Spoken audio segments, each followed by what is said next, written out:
What do we think? Do we like the red glasses? Oh dear, no. How about these ones? Oh yeah, now I can't see it all. I'm blind as a... Did I like turn 90 overnight? I think I did. Aging is not for sissies. Hey guys, welcome to this episode of Sarah Uncut. Today I want to talk about the perfectionism lie. Now, to be totally straight with you, this episode was inspired by a group coaching call I was participating in just yesterday.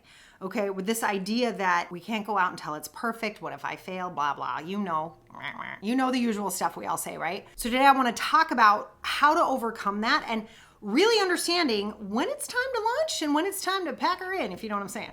Yeah.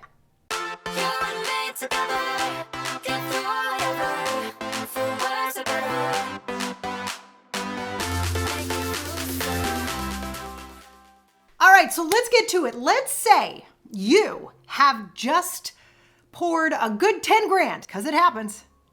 I don't advise it, but it happens. A good 10 grand into a brand new website. You're like super duper excited. You're like, I'm so gonna be famous and everything's gonna be great, right? Like you're just like, you're doing the happy dance, right? All this stuff. When you do stuff like that, one, good on you, seriously. And I mean that from the bottom of my heart, because when you're willing to do that without being silly, right? I'm not talking about pretty money, right? Like I'm not talking about frou-frou superficial junk, right? That makes you look like everybody else, right? But when you're strategically, actively investing in your business, or you're really excited about something you're launching, or let's say you've been online forever, you're trying to launch a brick and mortar, right? There's these times we take these bigger leaps, right? This is so great.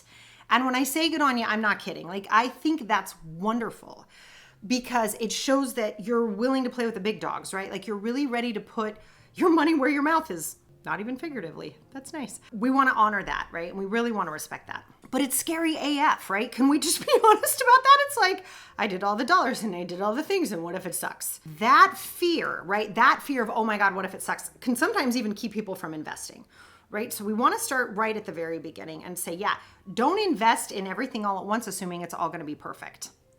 Because there's a philosophy I want you to understand right now. I need you to hear me. So whatever you're doing, if you're driving, don't look at me, don't. But if anywhere else, just could you hang on for a second and listen to what I'm going to tell you? 100% effort is not the same as perfection. I'll say it again. 100% effort is not the same as perfection. And rarely, by the way, does 100% effort create perfection. And here's why. You can't be perfect on your first try. I know, so rude, right? But you cannot be perfect on your first try. And anybody who tells you otherwise is lying or selling something. It's not possible. You guys, if you haven't heard about, the 3 things I learned from my 8-figure coach, the thing I love to talk about in that video, we'll put the link below, is that the only way to perfect something is to continue to tweak it. So this lie that like, I can't put it out until it's perfect is a lie, because you can't be perfect on the first try. The only way to actually get something perfect is to put in 100% effort towards the tweaking and the changing and the learning and the growing.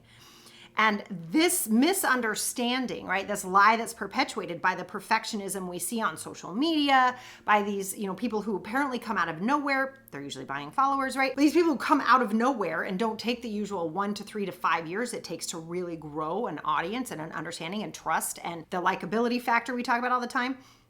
Right, so the people who come out of nowhere, all that stuff, that's created this idea that you can pop up out of nowhere and be perfect. And that is not true. So a couple steps I'd love for you to take if you're in this spot right now, whether you're launching something new or you're thinking of adding a new revenue stream to your business, or you want to switch things up, or you're just starting out. The same rules apply, right? They just do. And here's the thing, put it out there. I know, you were like, that's it? Yes, put it out there. And then let the data tell you. So when you put it out there, you're going to learn. You guys, every time we do a video, my team and I are like, okay, what worked, what didn't work? Did we put out a newsletter about it? Did we not put out a newsletter? Did people find it because they subscribed? Did they find it this way? Like, we're always learning. Why? Because that's the only way we can get it done right.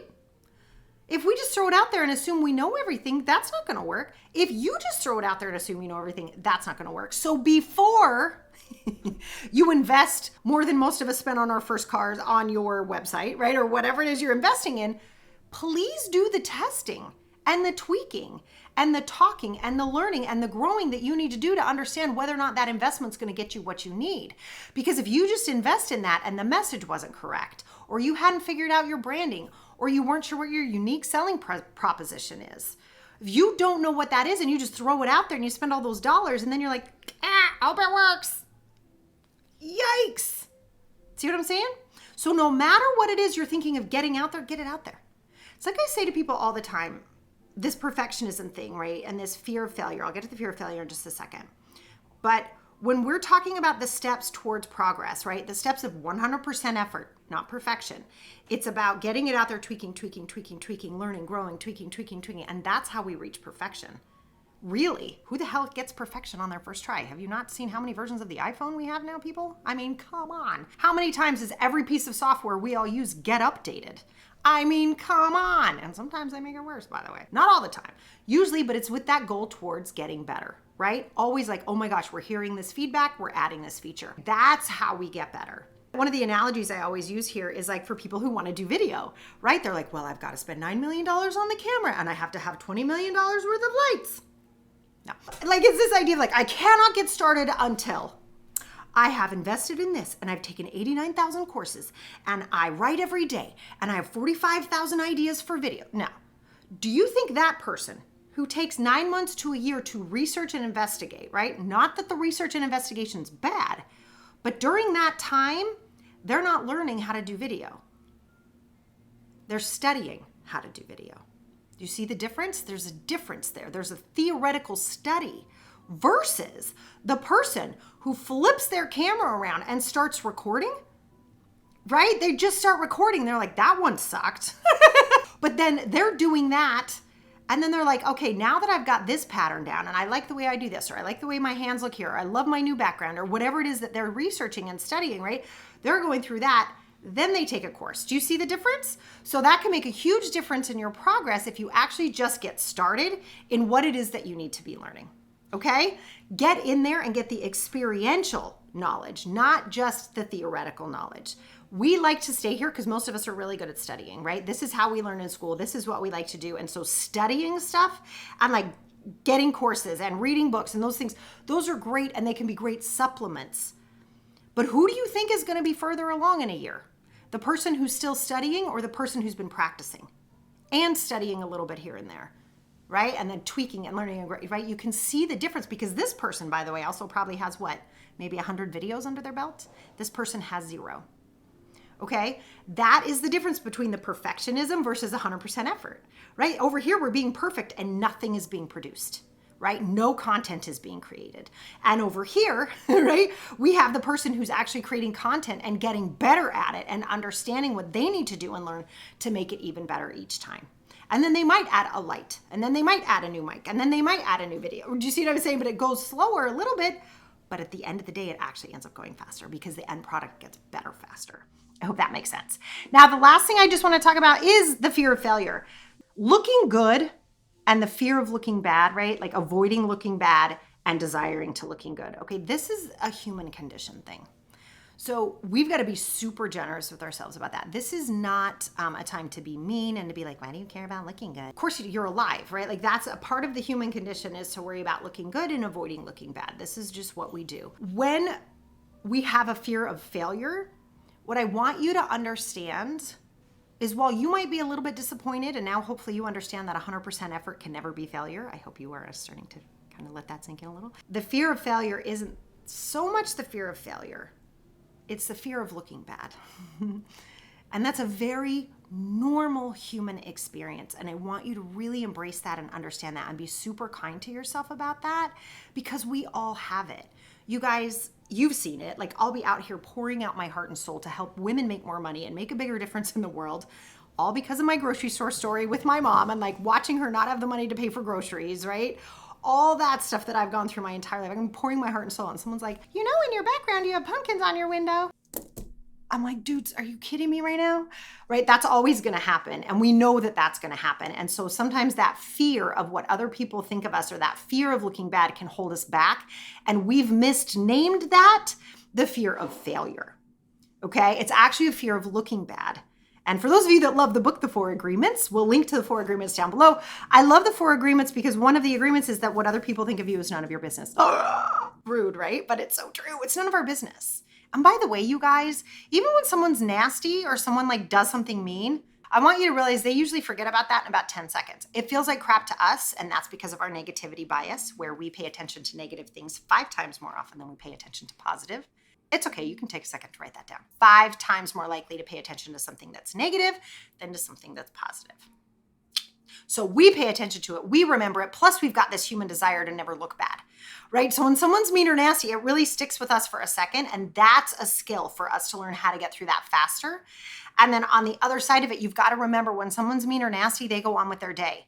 And I want you to put yourself in your own shoes. Just think for a second, just bat yourself for a sec. Let's say you're sitting on the bus, I don't know, I'm really close to New York City. People sit on buses there, whatever. Or you're in a store or wherever it is that you live that you're doing stuff, right? And someone walks in and maybe they have like some crazy wild shoes on with a really pretty dress. And you're like, what just happened there, right? And you have that thought in your head. You judge them. And it's a little nasty, right? It's a little judgmental, like, right? How long does it take you to start thinking about yourself again? 2 seconds, 3, maybe 4. Did I send that email? Did I talk to that guy? You know, that guy was really mean to you. Those ladies' shoes are ugly. You know, I gotta get the kids thing. Do you see that? And so you have to understand when somebody does that to you as well, one, it usually says more about them than us because some of us tend to keep those thoughts to ourselves. Some people don't. But just watch yourself and how you do that as well. And keep in mind that other people who decide to take the time out to be rude to you go on with their own lives really quickly, and you can wish them well as they go.